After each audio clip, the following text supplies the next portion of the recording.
මොනා කරන්නේ? බෝතල හදනවා. සල්ලි තමයි නේද? සල්ලි.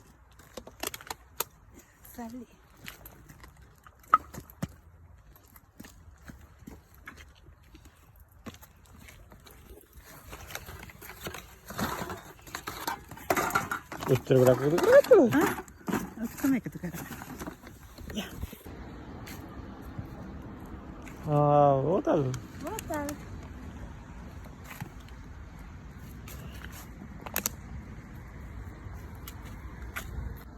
හලෝ යාළුවනේ අදරින් පිළිගන්න මගේ YouTube channel එකට. මේ මගේ දෙවෙනි වීඩියෝ එක. මම ජර්මනි ඉඳගෙන ඇත්තටම බෝතල් එකතු කරන්නේ නැහැ. මම ඔයගලන්ට පෙන්නුවේ බෝතල් අපි ගත්තොත් 725ක් දීලා ටැක්ස් එකක් දීලා අපි ගන්නවා යන්නේ.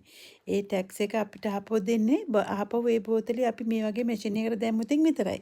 ඉතින් අපි බෝතල් එකතු කරගෙන ගිහිල්ලා මේ වගේ මැෂින් එකකට දානවා.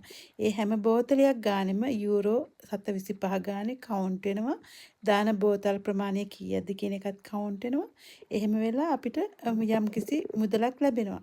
ඉතින් අපි මෙදා බෝතල් 50ක් දැම්ම යූරෝ 12.758ක් හම්බුණා.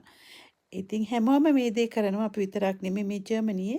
ඉතින් මට හිතෙනවා අපේ ලංකාවෙත් මේ වගේ දෙයක් වෙනවනම් ඇත්තටම මේ යම්කිසි මුදලක් කෙනෙක් අතට එකතු වෙනවා, ඉතුරුවක් වෙනවා, රටටත් හොඳයි. පරිසර හානියක් වෙන්නේ නැහැ. ඇත්තටම හොඳ හොඳ ප්‍රොජෙක්ට් එකක් කියලා මට හිතෙනවා.